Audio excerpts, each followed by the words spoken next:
doing soft tip cuttings for bedding, which Alan assures me is a strictly horticultural term. I'm not convinced. So talk me through it. What are we doing? Well, basically we're taking the tips out of some of our plants. They can be fuchsias, they can be impatiens, all manner of things. And we're taking the tips out to encourage them to bush. So instead of just taking the very tip out, we take out the tip with about 3 pairs of leaves, and that will make us a new plant. And it's very easy at this time of year to do that. All you need is some proprietary cutting mix, which I've got here, which is a mixture containing loam, to which I've added equal parts perlite. And the reason I've added perlite is to facilitate good drainage, because basically taking a cutting is a race. And you've got to win the race, and it's a race between rooting and rotting. And we want our plants to root before they rot. So perlite is this white? Yeah, it's a kind of volcanic, it's a volcanic sort of kind of mica-y type material.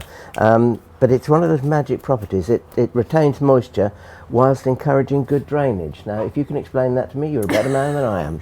You've got this all beautifully even. Yeah. All you do is you just make it even, and you tamp it down just by banging the base of your cutting tray. I've got a cell tray here with 12 little holes in, which means that when my cuttings root and I just gently squeeze the bottom there and lift them out, they come out without disturbing the roots, which is important because that's something they haven't then got to get over. They can go into a new pot, a larger pot, and start growing straight away. So that goes on your cutting board. I ought to just show you this because it's quite interesting, because this cutting board you can get from any handicraft shop, and so we're going to take our cuttings on that. For our cuttings we need a nice sharp and clean knife. They really ought to be clean because that stops the transmission of viruses between one plant and another. How clean have we got to boil it? No, just wipe it with a kitchen wipe or something like that, just enough to keep it clean. As they say in the best pantomime circles, he's behind you.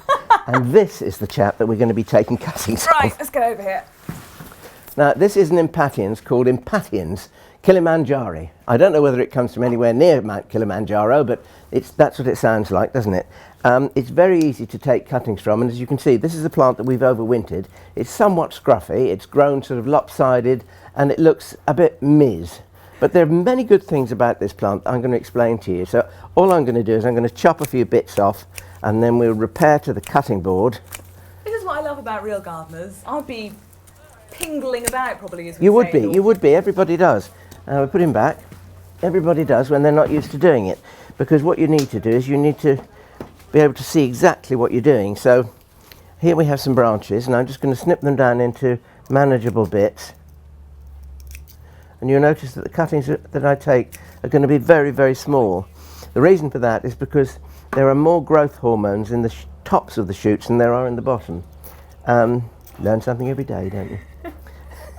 Now, to the novice eye, by which I mean probably mine, Yep. it's not necessarily clear which pile is the cutting and which pile is the... These are the cuttings. So they're the cuttings. These are the cuttings. I'm left with a detritus in my hand, which will be no good whatsoever for anything.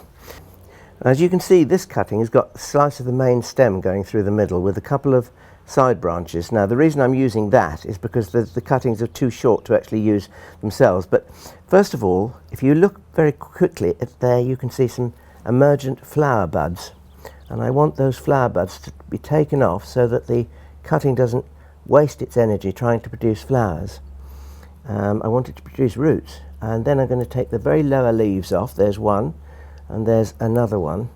Now, this little bit is going to seem very brutal, but believe me, it's to the good of the plant in the long run, and that's to fold all the leaves up, take a pair of sharp snips and cut them off so that you reduce the leaf area, which reduces the amount of transpiration. That's the moisture travelling through the plant and escaping into the atmosphere. It helps with the cutting making roots. And so there we are, there is the prepared cutting. Lovely. Now I use some rooting hormone. This is to help with my race against rooting and rotting, and it's helping me to win that race. So it's a rooting hormone which also contains a fungicide to stop the rot. And you can see that's nicely coated. Now we're going down here into the cutting tray, and I'm just going to push that into the soil. We can see it's going in. A little finger and finger either side just to firm it lightly, and that's it. Bob's your uncle. Right, so what are we Well, I thought I was going to do some Impatiens, which we haven't got yet. We're going to have to go again. And it's called... Forgotten.